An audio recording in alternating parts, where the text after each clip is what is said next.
दोस्तों आज का टॉपिक है बहुत इंपॉर्टेंट, बहुत इंटरेस्टिंग होने वाला है, क्योंकि अब हमें वो टेंशन नहीं है जो कि पहले होता था कि सर जीएसटी कैसे लगने वाला है। तो जीएसटी का एक सेक्शन जो हमने शुरू किया था वो था हमारा सीजीएसटी, एसजीएसटी। बट आज हम जीएसटी के उन दो कंटेंट पे, दो टॉपिक पे बहुत ही इंपॉर्टेंट डिस्कस करने वाले, लाइक आईजीएसटी एंड सेस। दो अलग अलग वीडियो के माध्यम से, दो अलग अलग लेक्चर के माध्यम से आज आपके लिए बहुत ही इंपॉर्टेंट टॉपिक होने वाला है। तो आज के टॉपिक के अंदर हमें जो डिस्कस करना है वो आईजीएसटी पे करना है कि बेसिकली आईजीएसटी होता क्या है, आईजीएसटी पे हम कैसे काम करते हैं, आईजीएसटी का रियल लाइफ में क्या यूज है। ऐसी हर एक छोटी छोटी चीजों को हम आज की क्लास के अंदर इन्वॉल्व करने वाले, क्योंकि आज की क्लासेस जो है उससे आपको एक चीज जरूर है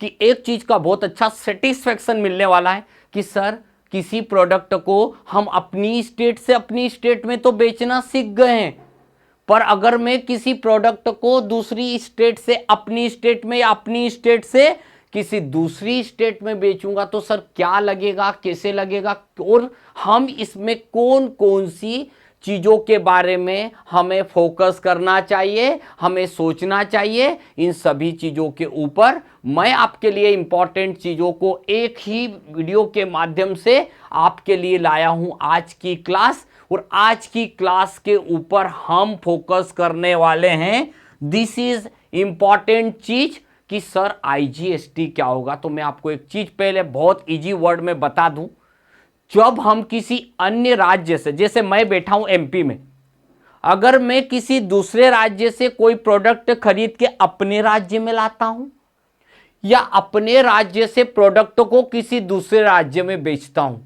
तो ऐसी कंडीशन पे सरकार लगाती है आईजीएसटी टैक्स। और जो आईजीएसटी टैक्स है बेसिकली इसके अंदर सीजीएसटी, एसजीएसटी ऑलरेडी जुड़ा हुआ है। जैसे मैंने बोला कि 18% आईजीएसटी, तो समझ जाइए कि 9% सीजीए, 9% एसजीएसटी है। और याद रखिए जब हम एक राज्य से दूसरे राज्य में इंट्रा स्टेट परचेस करेंगे तो लगना है हमारा आईजीएसटी, बट हम अपनी ही स्टेट में काम खरीदने और बेचने का काम करते हैं। तो पहले दिन के जीएसटी से हम यही सीखे हैं कि कैसे सीजीएसटी, कैसे एसजीएसटी लगने वाला है। अब हम देरी नहीं करते और हम अपनी चीज के ऊपर शुरुआत करते हैं एक इंपॉर्टेंट पॉइंट से कि कैसे जीएसटी को लगाया जाता है। तो शुरू करने वाले हैं, एक स्क्रीन के ऊपर आपको इंपॉर्टेंट सेक्शन दिखाई दे रहा है। आप ये सोच रहेंगे कि इस डायग्राम में ऐसा क्या है जो कि आपके जीएसटी को एकदम क्लियर कर देगा। यानी कि लास्ट डे की जो क्लास हमने पढ़ी थी उसके अंदर मैंने आपको यह बताया कि अगर मैं एमपी से एमपी में किसी सप्लायर से माल खरीदता हूं और किसी कस्टमर को बेचता हूं तो लगने वाला था सीजीएसटी, एसजीएसटी।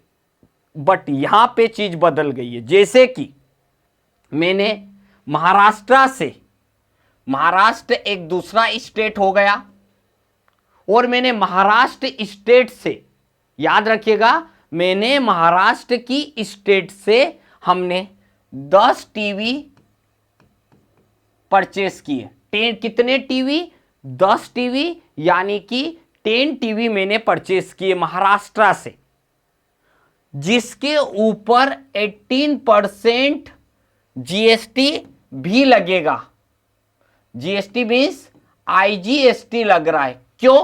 क्योंकि महाराष्ट्र से मैं इस प्रोडक्ट को परचेस करके लाने वाला हूं एमपी के अंदर, लाइक मध्य प्रदेश के अंदर मैं लाया। याद रखिएगा अगर ये भी एमपी होता, कोई सिटी होती, मैं भी किसी सिटी में बैठा हुआ होता, मैं बेचता, वो भी मेरी एमपी की किसी सिटी में बैठता और बेच भी देता, तो फिर मुझे कोई टेंशन नहीं था। परंतु यहां क्या हो रहा है, यहां समझने वाली इस चीज है कि मैंने 10 की 10 टीवी परचेस करके मैं अपने एमपी में ले आया। मतलब मेरी शॉप के ऊपर ऑलरेडी 10 टीवी आके रख दिए जो एमपी में है।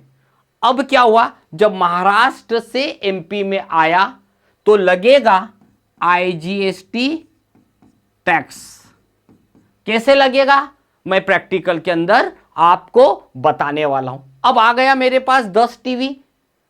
अब इस 10 में से मैंने क्या करा, 5 टीवी प्लस 18% जीएसटी के साथ मैंने गुजरात की पार्टी को सेल कर दिया। ये मैंने महाराष्ट्र से परचेस किया।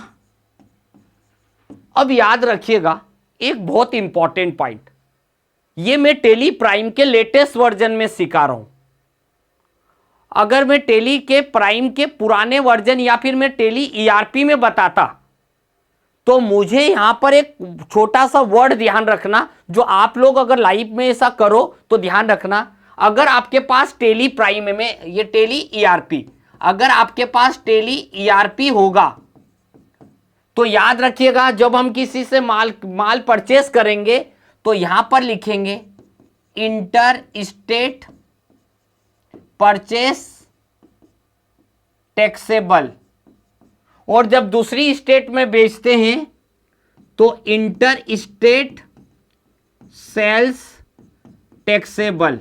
बट ऐसी कंडीशन होने वाली है टेली ईआरपी 9 जब आप अगर प्रैक्टिकल कहीं करेंगे या किसी ऐसी जॉब में गए जो आज भी पुराने ईआरपी 9 पे काम कर रहा है, तो उस समय जब आप परचेस करेंगे तो इंटर स्टेट परचेस टैक्सेबल। मगर टेली प्राइम ने एक अच्छी चीज दी है कि जब आप जिस कंपनी से माल खरीदोगे ना, उसे आप स्टेट का नाम डाल दीजिए। अगर आप एमपी में बैठे हो, अगर आपने उसको महाराष्ट्र डाल दिया तो कंप्यूटर समझदार है कि महाराष्ट्र एमपी से एक अलग स्टेट है। वैसे अगर मैं गुजरात को माल बेच रहा हूं तो कंप्यूटर समझ जाएगा कि एमपी का डीलर अगर गुजरात में बेच रहा है तो यह भी इंटर स्टेट हो गया। तो कंप्यूटर खुद समझदार है। अब ये हुई, अगर मैंने 10 टीवी परचेस किए तो आईजीएसटी लगा, यहां भी मैंने 10 टीवी बेच दिए तो आईजीएसटी लगा, पर बचे 5 टीवी। 5 तो इधर बेच दिए, अब 5 टीवी मैंने एमपी में ही बेचा 5 टीवी, तो मुझे लगेगा सीजीएसटी एंड एसजीएसटी। जब हम अपने राज्य से अपने राज्य में ही खरीद बेच रहे तो सीजीएसटी एसजीएसटी, दूसरे राज्य में बेच रहे तो आईजीएसटी, और दूसरे राज्य से खरीद रहे तो आईजीएसटी। याद रखिएगा ये स्क्रीन आपके लिए बहुत इंपॉर्टेंट है और इस स्क्रीन को आप समझ जाएंगे, क्योंकि अब जो मेरे लिए इंपॉर्टेंट पार्ट है जहां पर हम लोग इस चीज को प्रैक्टिकल करने वाले हैं। और दूसरी एक चीज और है, यहां पर एक चीज को ये तो समझ गए, अब दूसरी चीज एक और है कि अगर मैं यहां पर जाता हूं, अब मैंने क्या कर दिया, एक चीज और है कि अगर वायदी में मैं किसी दूसरे राज्य से अगर नमक खरीदूंगा, कल मैंने बताया था नमक, कुछ मांस और कुछ ऐसे भी चीजें होती है जिसके ऊपर सरकार टैक्स नहीं लगाती। ऐसी कंडीशन पे क्या करेंगे, तो ऐसी कंडीशन पे भी आपको सेम करना है कि अब महाराष्ट्र से अगर कोई माल परचेस करोगे, कोई आईजीएसटी का कोई टेंशन नहीं है। जब आप बेचोगे तो कोई आईजीएसटी टैक्स लगाने की जरूरत नहीं है। एमपी से एमपी में ही खरीदो बेचोगे तो कोई टैक्स, क्योंकि नील रेट का मतलब होता है ऐसे आइटम जिस पे सरकार 0% जीएसटी टैक्स लगाती है, चाहे फिर आईजीएसटी हो कुछ भी हो।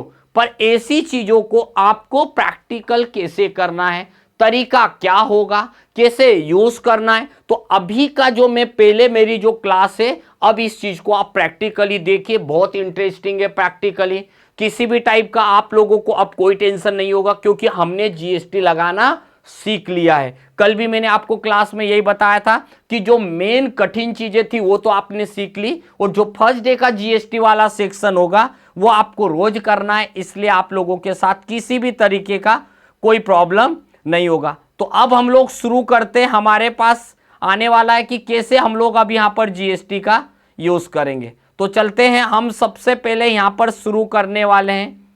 सबसे पहले आप टेली प्राइम को लॉगिन करेंगे। आप ही के सामने मैंने टेली प्राइम को लॉगिन कर दिया। तो सबसे पहले तो आप बनाएंगे कंपनी, सेम वही प्रोसेस जो रोज करते हैं। तो चलते हैं हमने एक कंपनी पर बना ली यहां पर, ठीक है। हमने यहां पर लिख दिया Wipro electronics limited, state Madhya Pradesh 450001, और जितनी भी डिटेल डालना है आप डाल दीजिए। मैं अभी इसलिए नहीं डालता हूं क्योंकि ये तो हम लोग रोज पढ़ ही रहे, तो आपको कोई भी कंफ्यूजन होने की जरूरत नहीं है। कंफ्यूज मत होइएगा आप, कुछ भी नहीं। करना कैसे, देखो क्या हुआ, आपके सामने मैंने कंपनी बनाई। अब कंपनी बनाने तक तो कोई भी टेंशन नहीं होता, कोई भी व्यक्ति कर लेगा।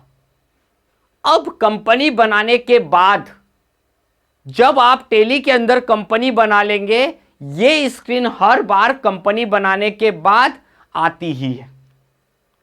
और इस स्क्रीन में सबसे ज्यादा इंपॉर्टेंट पार्ट है तो ये है कि भैया जीएसटी को तो एक्टिवेट करो, क्योंकि आप पढ़ा ही रहे हो जीएसटी। मैं रोज पढ़ा रहा हूं अभी जीएसटी, तो मुझे रोज एक्टिवेट करना पड़ेगा जीएसटी। पर रियल लाइफ में आपको रोज जीएसटी एक्टिवेट करने की जरूरत नहीं है। पता है क्यों? क्योंकि रियल लाइफ में आपकी कंपनी ऑलरेडी बनी हुई है, रोज आप परचेज सेल कर रहे हो, तो बार बार हम जीएसटी एक्टिवेट थोड़ी करेंगे। बस एक बार आपको जीएसटी को एक्टिवेट करके रखना है। चलते हम लोग, अब हमने कंपनी में जीएसटी को एक्टिवेट कर दिया।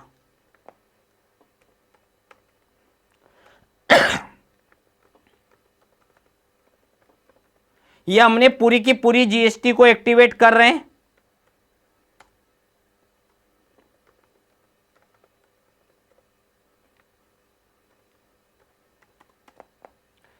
पूरी डिटेल डाल के आ जाते हैं। अभी मैं कोई चीजें ये नहीं बता रहा हूं जिससे आपको कंफ्यूजन होगा। ये मेरा जीएसटी एक्टिवेट हो गया। अब मुझे जो मैंने आपको बताया था कि महाराष्ट्र से खरीदूंगा गुजरात में बेचूंगा, तो मुझे दोनों कंपनियों के जीएसटी नंबर के साथ साथ उनकी स्टेट को भी मेंशन करना पड़ेगा। तो यहां पर क्या करने वाला हूं आप खुद देखिए। वैभव इंडस्ट्रीज लिमिटेड सन्ड्री क्रेडिटर्स, पूरी डिटेल डालेंगे। ये हो गया भैया मध्य प्रदेश, जहां पे कंप्यूटर को इंपॉर्टेंट चीजें जो देना है वो ये देना है कि भाई जिस कंपनी, भाई महाराष्ट्र की कंपनी का नाम है वैभव इंडस्ट्रीज, तो फिर आपको यहां पर महाराष्ट्र पे एंटर करना पड़ेगा। ये देखिए, और जिस कंपनी से आप माल खरीद रहे हो आप भी जानते हो, अगर वो रजिस्टर्ड कंपनी है तो फिर आपके पास उसका जीएसटी नंबर होना ही चाहिए।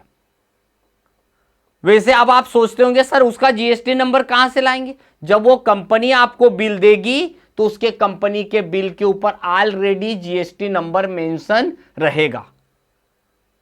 कहीं से भी लो आप, अगर आप पक्का बिल ले रहे हो तो जीएसटी नंबर मेंशन रहेगा।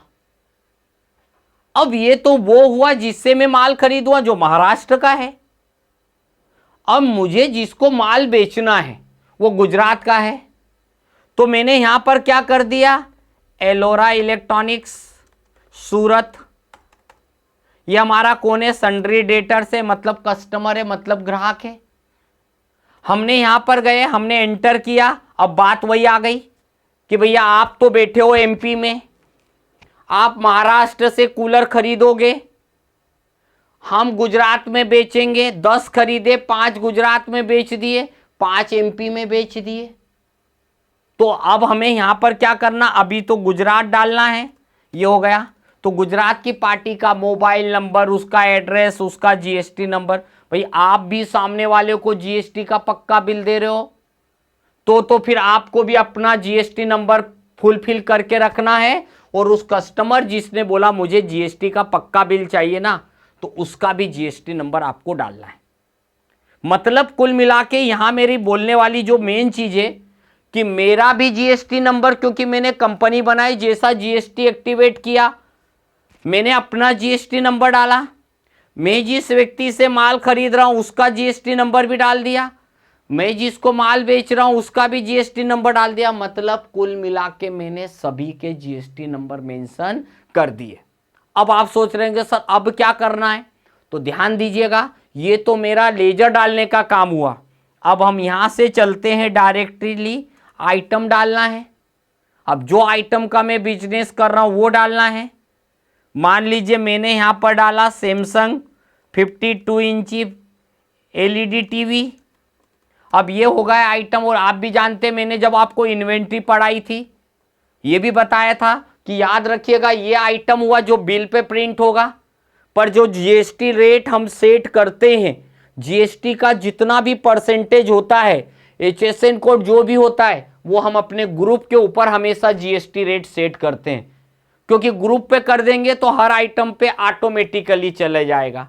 तो मैंने यहां पर क्या कर दिया, टीवी नाम का एक ग्रुप बनाया। खुद ही देख लीजिए, बार बार रोज वही चीज बताऊंगा तो आपके तो दिमाग में बैठ जाएगा कि कैसे आपको जीएसटी को एक्टिवेट करना है, कैसे जीएसटी आईजीएसटी लगाना है। तो मैंने यहां पर कर दिया एप्लीकेबल। तो कंप्यूटर पूछ रहा है बताइए सर इसका एचएसएन कोड क्या है। मैंने मन से डाल दिया।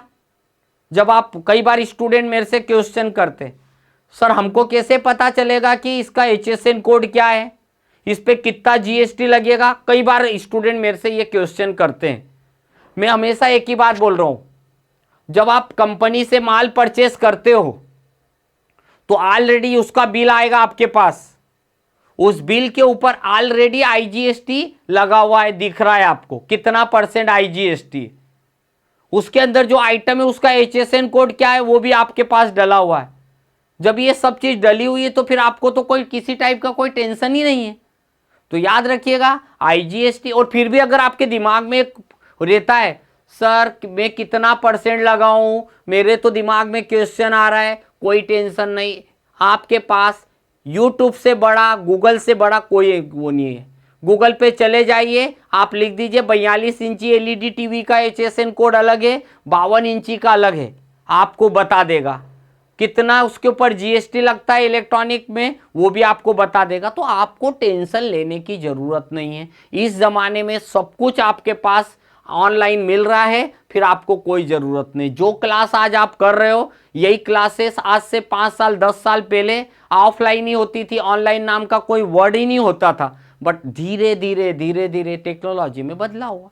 तो याद रखिएगा मैंने यहां पर लिख दिया एलईडी टीवी, टीवी ग्रुप डाला, कितना % लगेगा, मैंने यहाँ 18% डाल दिया। बस 18 डाला तो ऑटोमेटिकली 9999 ऑटोमेटिक आ गया। कुछ भी नहीं करना है, बस आपके पास जो इंपॉर्टेंट पॉइंट है कि भाई आपने स्पेसिफाई किया, जो आइटम है उसका एचएसएन कोड डाला, फिर आपने टीवी डाला, कितना टैक्स लगेगा, बस यही बातें, यही आपका टैक्सेशन कैलकुलेट करने का सबसे बेस्ट तरीका है। बस कैटेगरी में जाइए, मैंने यहां पर डाल दिया, स्टॉक कैटेगरी में गया, मैंने लिख दिया सैमसंग टीवी। कैटेगरी का मतलब होता है कंपनी। यहां पर आपने लिख दिया पीसीएस और यहां पूरा लिख दिया पीसेस। बस इतना करके आ जाइए, इतना करके आप बाहर आ गए। बस ये जैसे ही आपने इन सब चीजों को जैसे आपने एक्टिवेट किया, ये देखिए कंट्रोल ए हो गया। मतलब मेरा टेंशन तो सबसे पहला खत्म हुआ। आइटम आपको कंपनी में एक बार डालना है। अगर मॉडल बदल रहे तो आप डाल सकते हो। अगर मान लीजिए एक ही कंपनी के अलग अलग कैटेगरी है, टीवी है तो टीवी में कई सारी कंपनी आती है, एक कंपनी के कई सारे मॉडल आते, एक मॉडल में कई सारे साइज आते हैं। तो इसी कंडीशन पे आपका इन्वेंट्री आइटम ग्रुप कैटेगरी को आप अच्छे से समझ लीजिएगा। मैंने पीछे भी बहुत सारे वीडियो आपके बना के डाले हैं, तो आप किसी भी वीडियो में जाके देख लीजिएगा। नेट लिंक के यूट्यूब चैनल पे प्लेलिस्ट में चले जाना, आपको लाइव वाली भी प्लेलिस्ट मिलेगी और जो हमारे रेगुलर वीडियो हम अपलोड करते हैं वो भी आपको मिल जाएगा। जहां बेस्ट आपको समझ में आएगा वहां से आप यूज कर लीजिए। सभी जगह मैं ही दिखने वाला हूं, तो आपके सामने भी अभी मैं ही दिख रहा हूं, तो यहीं से सीख लीजिए। चलिए इतना हो गया। अब आपको करना क्या, मेन फोकस हमारी चीज के ऊपर हम लोग आ जाते हैं। तो मेन फोकस है भैया, अकाउंटिंग वाउचर में जाइए। लेजर तो डाले ही नहीं, तो क्यों ना हम लेजर उसी समय डालें, सीखने को भी मिलेगा। या तो आप पहले डाल सकते हो, तुरंत लेजर डालने की आदत डालोगे तो बहुत कुछ आपको लाइफ में आपको स्पीड मिलने वाली है, काम करने का तरीका और अच्छा लगेगा। तो सबसे पहले मैं यहां पर कर रहा हूं परचेस। और याद रखिए अभी भले ही आप कुछ नहीं डालते हो, बट याद रखिएगा जो बिल आपको कंपनी के तरफ से मिला है वहां पर आप बिल नंबर जरूर डालो पार्टी का। किससे माल खरीद रहे हो आप? तो आप खरीद रहे हो वैभव इंडस्ट्रीज महाराष्ट्र से। भले मैंने नहीं लिखा है पर कंप्यूटर समझदार है। अब इतनी चीजें मुझे अगर आप बोल रहे हैं कि सर डालोगे या नहीं, वैसे आगे चल के इन सब चीज़ों के बारे में आपको समझाऊंगा। रिसिप्ट नोट क्या है, डॉक्यूमेंट नंबर क्या है, डिस्पैच काय से जाएगा माल, डेस्टिनेशन कहाँ पहुँचा रहे हो, तो जो एजेंट के नाम से पहुँचा रहे हो वो कौन है आपका एजेंट। जब आप कोई माल एक कंट्री से दूसरी कंट्री में आप पहुँचाते हो तो आपके एजेंट होते हैं। तो वो डिटेल भी आपको आगे चल के सीखने को मिलने वाली है। मैंने अभी यहाँ पर करा, देखिए बस एंटर करके आ जाइए। अब हमने यही लेजर डाल दिया, परचेस किया। भाई हम तो देखिए आदत में आपको इसलिए बोल रहा हूँ क्योंकि क्या होता कई बार आप पूरा बिल बना लिया, जब बिल का आखिरी का एक आइटम आपने देखा सर ये आइटम तो लिस्ट में अवेलेबल नहीं है, अब आप पीछे जाओगे पूरे बिल को कैंसिल करोगे फिर आइटम को डाल के आओगे। इतनी माथापच्ची करने से बेस्ट है अल्टर के साथ सी बटन दबाओ, चाहे लेजर डालना हो चाहे आइटम डालना हो, इससे बेस्ट बटन कुछ नहीं होती है। हमने इतना कर दिया, ये देखिए क्या परचेस किया हमने, सैमसंग टीवी परचेस किया। क्वांटिटी कितनी परचेस करी, तो मैंने बोला 10 परचेस करी। एक कितने किए, तो मैंने बोला 10,000 किए। तो माल कितने का हो गया आपका टोटल 1 लाख रुपए की तो केवल टीवियां हुई है। अब 1 लाख की टीवी के ऊपर आपको जीएसटी लगाना है, तो अब यहां पर आपको क्या लगाना है जीएसटी में, अल्टर सी करिए IGST like duties and taxes. हमने आईजीएसटी डाला, ड्यूटीज एंड टैक्सेस में गए, हमने जीएसटी किया, आईजीएसटी पे एंटर किया। देखिए आप, तो हमारा जो माल था वो 1 लाख रुपए का था, उसके ऊपर टैक्स लग गया 18,000। तो आपके पास आप देखोगे तो टोटल जो माल हुआ वो माल हुआ हमारा 1,18,000 रुपए का हमारी दुकान के ऊपर कंपनी का माल पहुंचा। अगर वाइदी वे आपको लग रहा है कि सर इसको कैंसिल करना है तो यहां से कैंसिल वाउचर आता है, अल्टर के साथ एक्स बटन दबा दीजिए, आपका वाउचर कैंसिल हो जाएगा। अगर डी अल्टर के साथ डी बटन दबा दिया तो डिलीट हो जाएगा। अब कैंसिल और डिलीट में क्या मतलब होता है, जैसे आपने पूरा बिल बना दिया, अब आपको कैंसिल करना है, बिल का नंबर सीरियल नंबर अलॉट हो गया, तो आप कैंसिल करोगे तो उसके बिल की लाइन में कैंसिल आ जाएगा, बताऊंगा। अगर डिलीट करोगे तो अल्टर डी करा तो हट ही जाएगा। अगर आप यहां पर जाते हो, यहां पर आपको और भी ऑप्शन दिखाई देंगे, एक्सेप्ट करोगे तो कंप्यूटर एक्सेप्ट कर लेगा और क्विट करोगे तो बाहर निकल जाएगा। तो आप अगर यहाँ चाहते हो तो आप बहुत सारी चीज़ें यूज़ कर सकते हो।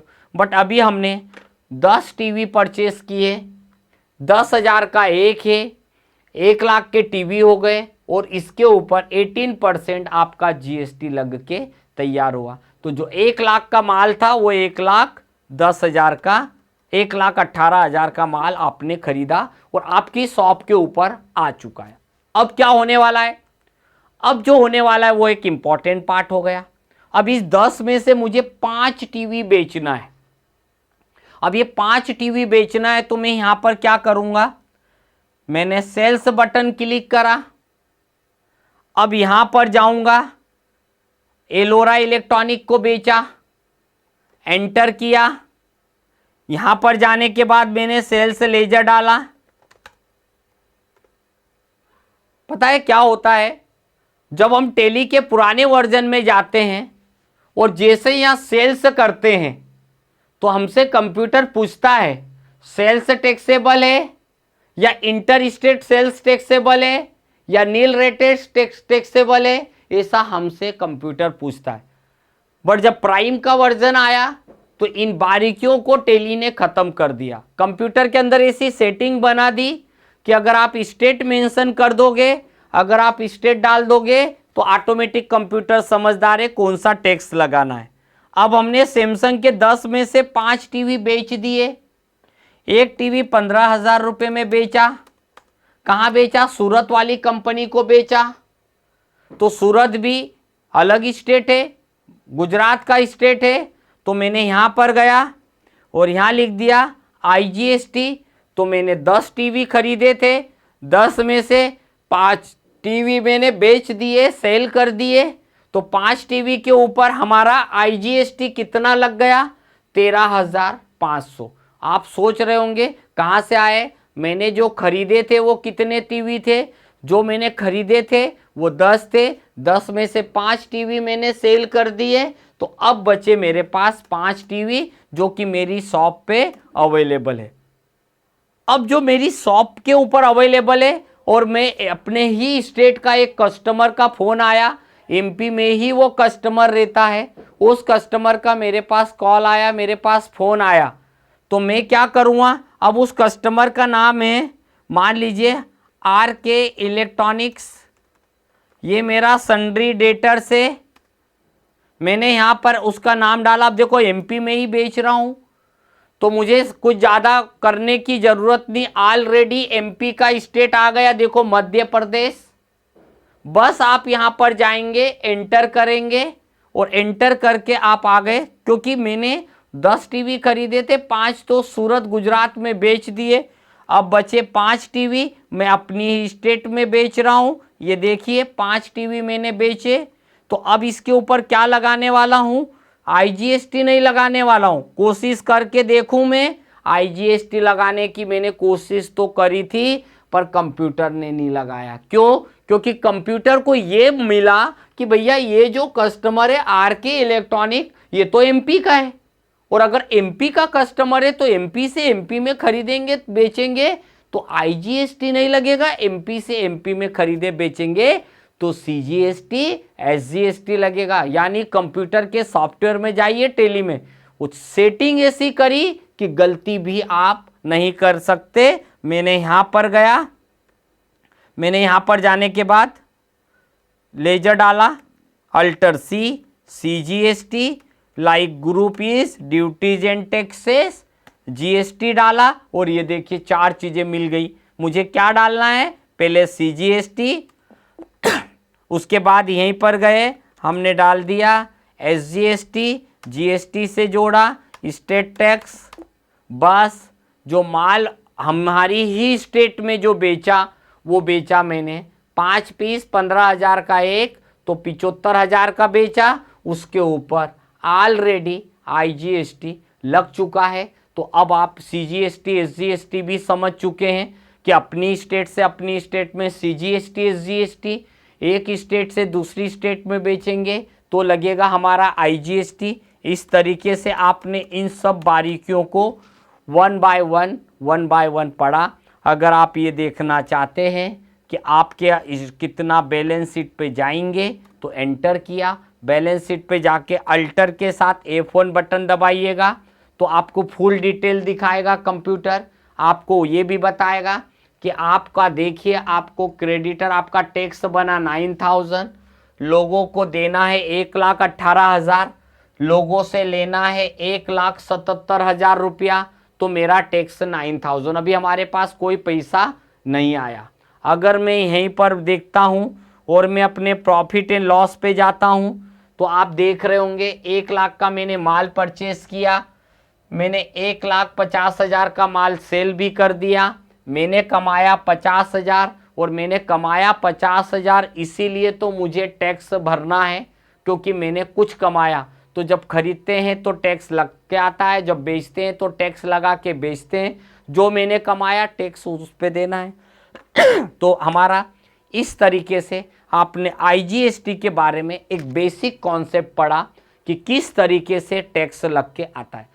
अगर मैं आपको ये बताऊं कि लास्ट क्लास के अंदर मैंने अपनी ही स्टेट से नमक खरीदा था, नमक बेचा, नमक एक एग्जाम्पल है जो नील रेटेड आइटम होता है। ऐसा कोई भी आइटम जिसके ऊपर सरकार टैक्स नहीं लगाती है, मैं उन आइटम को अगर दूसरी राज्य से परचेस करूंगा तो कैसे परचेस करना, क्योंकि जब आप दूसरे राज्य से परचेस करते हो तो आपको टैक्स लग के नहीं आ रहा है, मगर आपका जो भी आइटम है उसकी जो वैल्यू है, यानी आप नमक खरीद रहे हो 1 लाख रुपए का तो टर्नओवर तो 1 लाख रुपया बढ़ा, और बेचोगे 1.5 लाख में तो टर्नओवर तो 1.5 लाख का भी हो गया।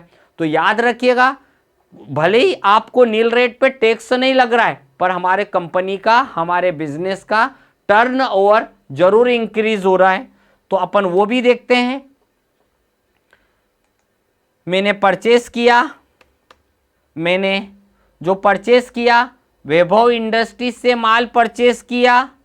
ये देखिए क्या परचेस किया मैंने, तो मैंने परचेस किया यहाँ पर टाटा सॉल्ट परचेस किया। काय में आएगा, सॉल्ट में आएगा, स्पेसिफाई कर दिया। अब देखो मैं यहाँ स्पेसिफाई अगर कर रहा हूँ तो साल्ट का HSN कोड तो सरकार ने बनाया है, मैंने यहाँ लिख भी दिया सॉल्ट। यहाँ पर जाएंगे हम स्पेसिफाई, बट वही जगह आके रुक गया जब कल रुका था। तो भैया ये तो नील रेटेड हुआ ना, टैक्स नहीं लगता।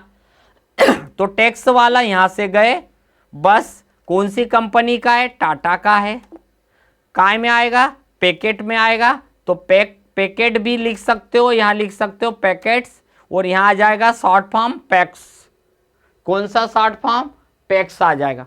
कोई आइटम पेयर में होते जैसे जूते चप्पल या वो पेयर्स में होते हैं तो पैक हमने कर दिए।